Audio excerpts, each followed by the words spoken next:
ডাকসু নির্বাচনে ছাত্রদলের এত ভরাডুবি, আসলেই আমরা বাস্তবতাও কিন্তু অনেক উপলব্ধি করেছি এবং দেখেছি যে আপনি যখন কারো বিরুদ্ধে কোনো কিছু বলবেন তাহলে কিন্তু তার জনপ্রিয়তা হয়ে যায়।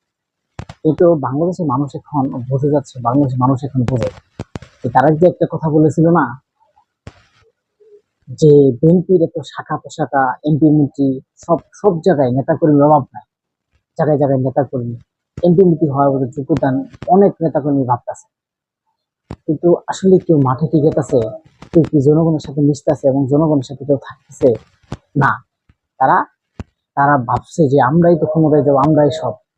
তার প্রমাণ হচ্ছে এই ডাকসু নির্বাচনে যখন তিনি ডিপি হিসেবে পেয়েছেন, নমিনেশন পেয়েছেন, তখন কিন্তু তিনি ভেবেছেন যে আগামীতে এই সামনের যে ডাকসু নির্বাচন তিনি কিন্তু বিজয়ী হবেন এবং বিপুল ভোটে। কিন্তু তিনি এমনটা ভাবছেন। আসলেই ছাত্র জনতার যখন এই যে ছাত্র দলের মধ্যে আমরা কিছু একটা জিনিস দেখতে পাচ্ছি, তারা একজনের বদনাম সৃষ্টি করছে।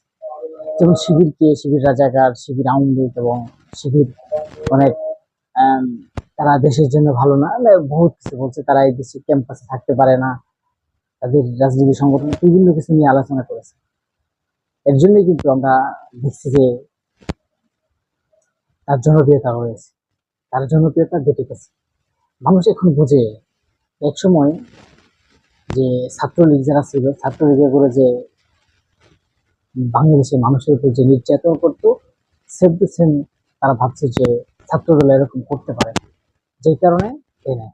আর ছাত্রদলের ব্যর্থতা হচ্ছে তারা জনগণের, যারা যে ছাত্রছাত্রী আছে এবং তাদের কাছে যাওয়া হচ্ছে না, এবং তাদের ভালোবাসা খালি যখন নির্বাচনের সময় গেলে হবে না। তারা চাচ্ছে এই যে একটা ব্যবধান, যে কিন্তু একটা দুটো ভোটের ব্যবধান। আপনি দেখেন কোথায় 14,000 আর কোথায় 5,000, সেখানে 8-9 হাজার ভোটের ব্যবধান। এত ভোটে, বিপুল ভোটে তারা জয়ী হয়েছে। এই যে একটা ব্যর্থতা ছাত্র দলের, এখান থেকে যারা বিএনপি নেতাকর্মী আছেন এবং বিএনপি আছেন, তাদেরকেও এখান থেকে শিক্ষা নেওয়ার দরকার। শুধু ত্যাগী হলেই হবে না, এবং শুধু দল থাকলেই হবে না, দলের পথ থাকলেই হবে না, থাকতে হবে বাংলাদেশের মানুষের এবং জনগণের মনের ভিতরে তারা কি চায়, কি করলে তারা খুশি হয়, আর আমার দ্বারাই কি করলে তারা উপকার হয়, তাদের আমার দ্বারা যেন কোনো ক্ষতি না হয়। আমরা জানি এটাই কিন্তু বেশিরভাগ মানুষ চায়। তো যাই হোক, ভিডিওটা যদি ভালো লাগে অবশ্যই সাবস্ক্রাইব করে পাশে থাকবেন।